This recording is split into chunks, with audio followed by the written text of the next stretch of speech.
મિત્રો એકદમ ચટપટી tasty crispy અને ફરસી એવી આ ફૂલવડી આપણે ચડિયાતા મસાલાથી બનાવશો ને તો બહારની ફૂલવડી તો શું બાળકો પેકેટ લેવાનું જ ભૂલી જશે, એટલી ટેસ્ટી બને છે. હેલો ફ્રેન્ડ્સ, સુપર મેજિક રસોઈમાં મિત્રો હું આપનું સ્વાગત કરું છું. આજે હું ફરસાણની રેસીપી એટલે કે મસાલા ફૂલવડીની રેસીપી તમારી સાથે શેર કરું છું. તો ચોક્કસ તમને ગમશે. ગમે તો લાઈક કરજો, શેર કરજો અને નવા મિત્રો સબસ્ક્રાઇબ કરવાનું તો બિલકુલ ના ભૂલતા. બાજુમાં રહેલ બેલ આઇકનને પણ પ્રેસ કરજો જેથી કરીને લેટેસ્ટ વિડીયોની માહિતી મળતી રહે. તો મિત્રો આજે આપણે ફૂલવડી એકદમ એનું ટેક્સચર કરકરું હોય છે, અંદરથી સોફ્ટ હોય છે અને એકદમ મસાલેદાર એટલે કે વધારે ચડિયાતા મસાલાથી ભરપૂર હોય છે અને ટેસ્ટમાં તો લાજવાબ હોય છે. તો હવે ઇન્ગ્રેડિયન્ટ પણ બતાવી દઉં. એમાં જો આપણે ધાણા શેકીને મેં ક્રમ્બલ કર્યું છે એટલે કે સેજ આખા ભાગો ભૂકો કર્યો છે. એ જ રીતે વરિયાળીને પણ શેકીને ભૂકો કર્યો છે આખા ભાગો, મરીને પણ મેં આખા ભાગો ભૂકો કર્યો છે. તલ છે, પછી પાપડ ખાર છે, ખાંડ છે, મીઠું છે, તેલ છે, કરકરો ચણાનો લોટ છે. મસાલામાં આપણે લાલ મરચું પાવડર, હિંગ, હળદર અને દહીં લેશું. તો બનાવવાનું ચાલુ કરીએ.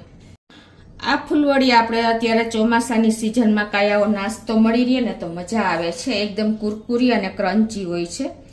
તો આ ફૂલવડી આપણે મોસ્ટ ઓફ લગભગ અમદાવાદની પણ ફેમસ છે, પણ ગુજરાતના એક ગામની પણ ફેમસ છે. જે હું તમને આગળ જણાવું, તમને ખ્યાલ હોય તો તમે પણ જણાવજો. તો હવે આપણે બનાવવાનું ચાલુ કરીએ. મિત્રો, ફૂલવડીની ખાસિયત એ હોય છે કે એકદમ ક્રિસ્પી અને એકદમ ફરસી હોય છે, તો જ એનું આપણે ખાવાની થાય અને ચડિયાતો મસાલો હોય છે. તો આજે હું પરફેક્ટ મેજરમેન્ટ સાથે જ તમને આ રેસીપી શેર કરું છું. તો જો મેં અત્યારે આપણે આમાં મોસ્ટ ઓફ પરફેક્ટ મેજરમેન્ટ એટલે કે ટેબલ સ્પૂન અને ટીસ્પૂનનો ઉપયોગ કરશું. ટીસ્પૂન એટલે કે 5 ml હોય છે અને ટેબલ સ્પૂન એટલે કે 15 ml હોય છે. પરફેક્ટ મેજરમેન્ટ હશે ને તો તમારી ફૂલવડીનો ટેસ્ટ અને અનેક ગણું સરસ બનશે. તો અત્યારે આપણે આ 1 ટેબલ સ્પૂન શેકીને ધાણા લીધા છે, જે આખા ભાગા ક્રમ્બલ કર્યું છે, અને અડધો ટેબલ સ્પૂન આપણે વરિયાળી આખી ભાગી કરી છે એ લેશું. અડધો ટેબલ સ્પૂન મરીનો પાવડર છે, 1.5 ટેબલ સ્પૂન આપણે તલ લીધા છે.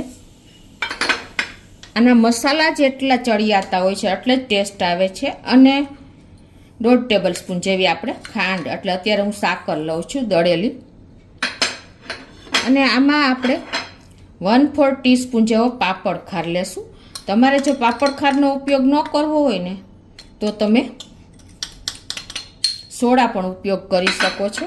1/8 ટીસ્પૂન આપણે લીંબુના ફૂલ લેશું. જો તમારે લીંબુના ફૂલનો ઉપયોગ ના કરવો હોય ને તો તમે આમચૂર પાવડર પણ વાપરી શકો છો, પણ આપણે માર્કેટ જેવું રિઝલ્ટ જોતું હોય ને તો લીંબુના ફૂલનો ઉપયોગ કરવાનો. હવે 1.5 ટેબલ સ્પૂન જેવું લાલ મરચું પાવડર વાપરશું. જો તમારે કાશ્મીરી હોય તો તમારે 2 ટેબલ સ્પૂન વાપરવાનું. અત્યારે હું સ્પાઇસી જ લઉં છું. અને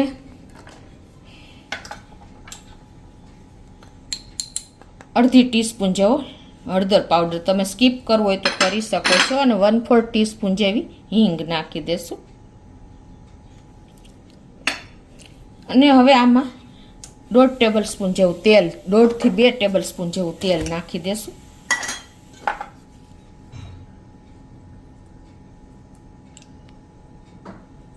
અને અડધી થી પોણી ટીસ્પૂન જેવું આપણે મીઠું નાખી દેશું. હવે આ બધું જ આપણે મિક્સ કરી લેવાનું છે એકદમ તેલ સાથે. આ રીતે જો આપણે હાથેથી જ બધા મસાલા મિક્સ કરી લીધા છે. પરફેક્ટ મેજરમેન્ટ સાથે કરશો ને એટલે એકદમ ટેસ્ટ જ આવશે. હવે આપણે 3 ટેબલ સ્પૂન જેવું દહીં ખાટું નાખી દેવાનું છે. અને એને પણ આપણે આ રીતે જ મિક્સ કરી લેશું સરસ. તો આ રીતે જો આપણે મસાલો તો તૈયાર કરી લીધો. હવે આપણે 1 કપ લોટ લીધો છે કરકરો, જે આપણે મોહનથાળ બનાવીએ છીએ, મગજ બનાવીએ છીએ ને એ. એટલે આપણે અત્યારે 1 કપ એટલે કે 125 ગ્રામ જેવો છે, એને પણ આપણે આમાં એડ કરી દઈશું. તો આ રીતે જો આપણે કકરો લોટ હોય ને એટલે એકદમ ક્રિસ્પી અને એકદમ ફરસી બનશે. મસાલા ચડિયાતા છે જુઓ. અને હવે આમાં આપણે પાણીની જરૂર નથી પડી, પણ તમારે જો પાણીની જરૂર પડે ને તો એડ કરવાનું છે. મારે દહીં થોડુંક લિક્વિડાઈ જતું. હવે આમાં આપણે 1 ચમચી જેવું તેલ ગરમ નાખી દઈશું. આ બાજુ મેં તેલ પણ ગરમ કરવા મૂકી દીધું છે. તેલને હિસાબે એકદમ ફરસી થશે, એને મિક્સ કરી લઈએ.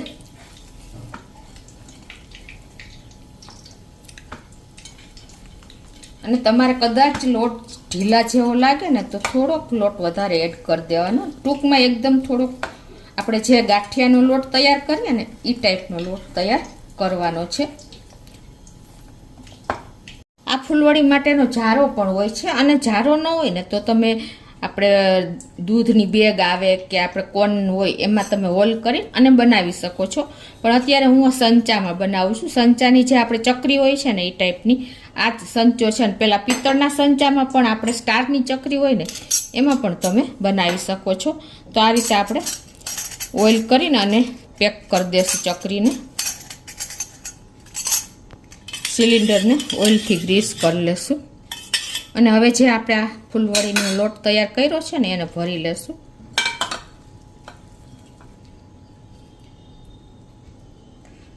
આ રીતે તમારે સિલિન્ડર ભરી લેવાનું છે, જેટલું પ્રેસ કરીને.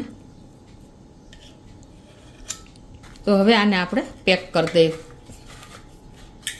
આપણું તેલ પણ ગરમ થઈ ગયું છે, તો હવે આપણે એને આ રીતે પ્રેસ કરતા જઈશું અને ફૂલવડી ટાઈપની આપણે કટિંગ આ રીતે કાતરથી મૂકતા જઈશું. તમારે જે સાઈઝની કરવી હોય એ પ્રમાણે તમારે આ રીતે કાતરથી કટ કરી દેવાનું છે.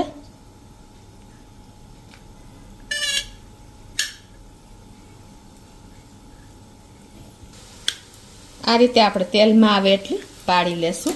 તો આ રીતે જો આપણે 1 મિનિટ થઈ છે અને આપણી ફૂલવડી પણ જુઓ એકદમ સરસ બાર જેવી જ જો વચ્ચેથી આ રીતે આવે છે તિરાડ જેવું. એટલે આવી રીતે જ બહારનું લુક હોય છે. તો તમે એને હવે પાયડા પછી સ્લો ટુ મીડિયમ ફ્લેમ ઉપર જ એને કૂક કરવાની છે, એટલે કે ફ્રાય કરવાની છે. તો જ એકદમ સરસ ક્રિસ્પી બનશે.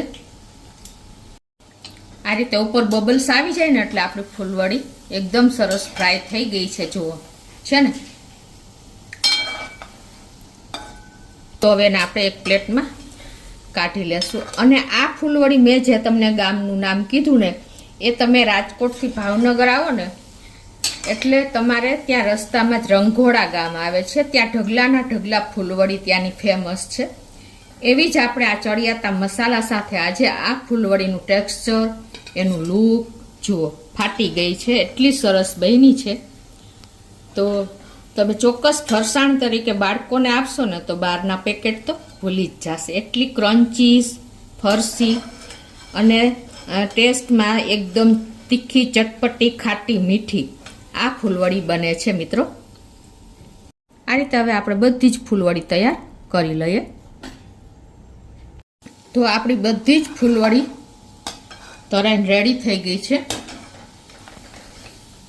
જો બધી ફૂલવડી આપણે લોટનું ટેક્સચર એવું રાખ્યું હતું ને એટલે બધી ફાટી ગઈ છે. એટલે એકદમ વચ્ચે જો તિરાડ આવી ગઈ છે તો જ ક્રન્ચી બને મિત્રો. તો આપણે એકદમ ચડિયાતા મસાલાથી ક્રન્ચી એવી જો તમને અવાજ પણ આવતો હશે એટલી ક્રન્ચી બની છે. ટેસ્ટી, ચટાકેદાર, ખાટી, મીઠી અને તીખી અને ટેક્સચરમાં પણ એકદમ ક્રન્ચી જો છે ને. આવી ફૂલવડી તમે બહાર ખાવા જાવ ને તો આ ટેસ્ટ નહીં આવે. જો આ પરફેક્ટ મેજરમેન્ટ્સથી તમે ઘરે બનાવશો ને તો બાળકો ક્યારેય પેકેટ નહીં લાવે એટલી ટેસ્ટી બની છે. તો ચોક્કસ મિત્રો એક વખત આ રીતે ફૂલવડી ઘરે બનાવવાની ટ્રાય કરજો અને ગમે તો લાઈક કરજો, શેર કરજો અને નવા મિત્રો સબસ્ક્રાઈબ કરવાનું તો બિલકુલ ના ભૂલતા.